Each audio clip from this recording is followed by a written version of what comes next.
Hello and welcome to my channel where we make gourmet tasting cakes using a box mix. And what makes today's cake so great? One cannoli imagine.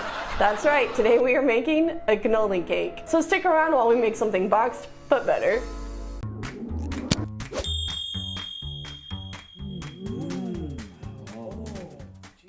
In a large bowl you will need 1 white box mix, 3 large eggs, a half stick of room temperature butter, 1/3 cup of Biscoff cookie spread, a teaspoon of cocoa powder, and a half teaspoon of cinnamon. Finally, we will need 3/4 cups of white grape juice.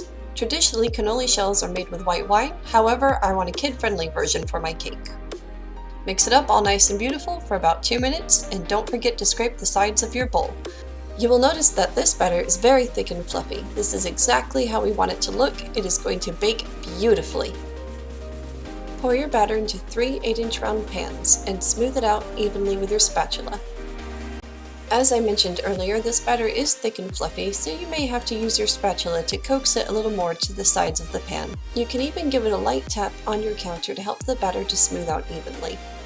Don't be fooled by how thick this batter is though, because when it bakes it is incredibly soft and fluffy.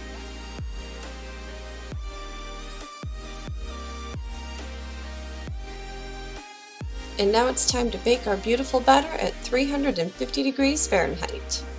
We are going to be making a cannoli filling for the icing of the cake. Now the important thing to know about cannoli filling is that it is made with ricotta cheese, and the ricotta cheese will turn your cannoli filling into complete liquid unless you squeeze out the excess milk first. There are a few ways to do this, and you can Google it if you would like to check out the different options. The most traditional way, however, is to use a cheesecloth.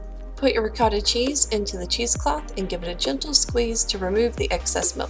I will admit this step is a little tedious, but it is very important, so don't skip it. It is well worth the effort.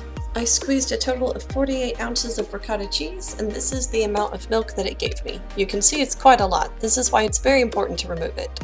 Now that our ricotta is ready, it is time to add our other ingredients.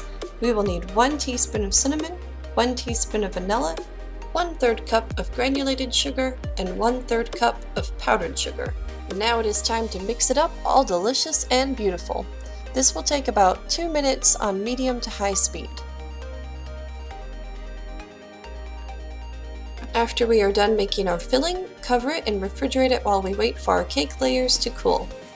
It has been 25 minutes and our cake layers are done. There are 2 ways to check to see if it is done. The first is the poke test. Poke the cake lightly with your finger, and if it does not leave an indent, it is done. The other is the toothpick test. Insert a toothpick, and if it comes out clean, you know your cake is done.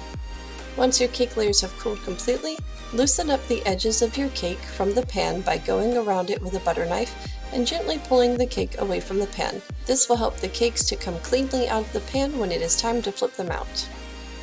Not all cakes will bake perfectly level. As you can see with this one side baked a little bit shorter than the other. So what we need to do is cut off the hump so that the cake layers will stack level and evenly when we assemble them. It doesn't have to be perfect, I'm just looking for it to be even enough so that when I stack my next layers, the cake won't slide between the filling. If you are more concerned with a perfectly level cake, they do sell cake levelers online or at your local arts and crafts store in the cake decorating section. I, however, know that this cake is going to taste fabulous no matter how it looks, so I'm not that worried about it. Now it is time to assemble our cake layers. Since our cannoli filling is so soft, we are going to line up and shape up our sides now and then add the cannoli filling afterwards. The method is still the same. Stack your cake layers and shave off just the edges so that when you ice them, the cake will look smooth and uniform.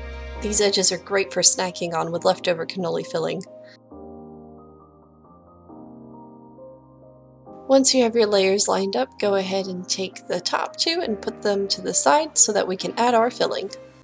Remove your cannoli filling from the refrigerator and scoop some onto your cake.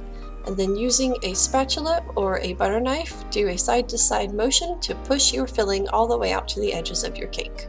Sprinkle your cannoli topping of choice in between each layer. I am using miniature chocolate chips. Once you're finished, add your second layer and repeat the same filling process.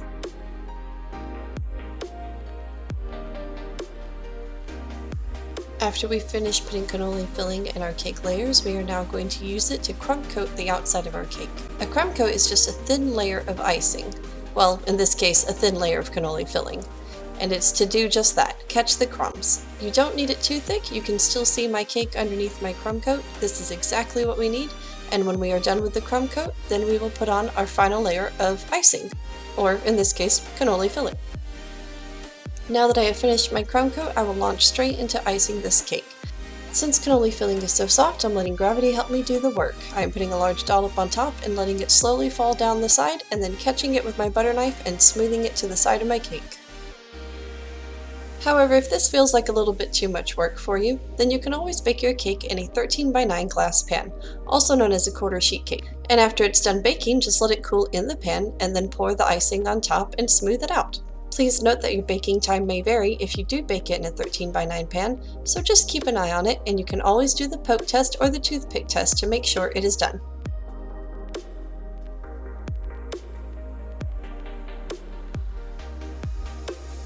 After you finish icing your cake, you can smooth it out by using your decorator spatula or the straight side of your butter knife using very light and gentle strokes. I like to smooth out my edges by dragging them inward across the top of the cake and then smoothing off the top of the cake when I am done.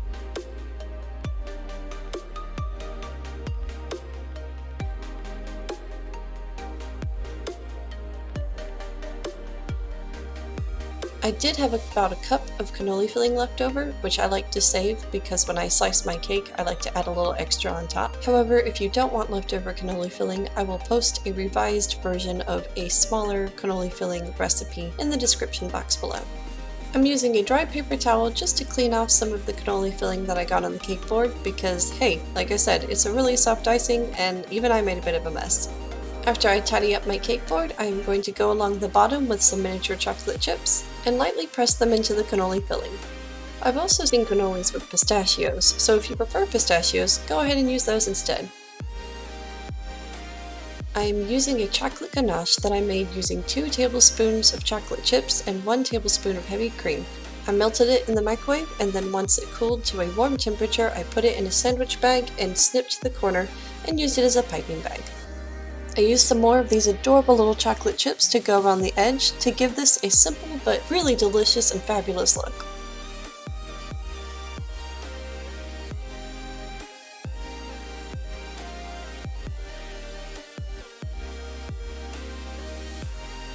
And there you have it, our delicious cannoli cake. Thank you for joining me. I had an amazing time and I hope you did too. If you have any questions, leave them in the comment section below and I'll do my best to answer them. And I will see you next time on Boxed But Better with Genna. And what makes today's cake so great? One cannoli imagine. That's right, today we are making a cannoli cake. I can't. Hold on.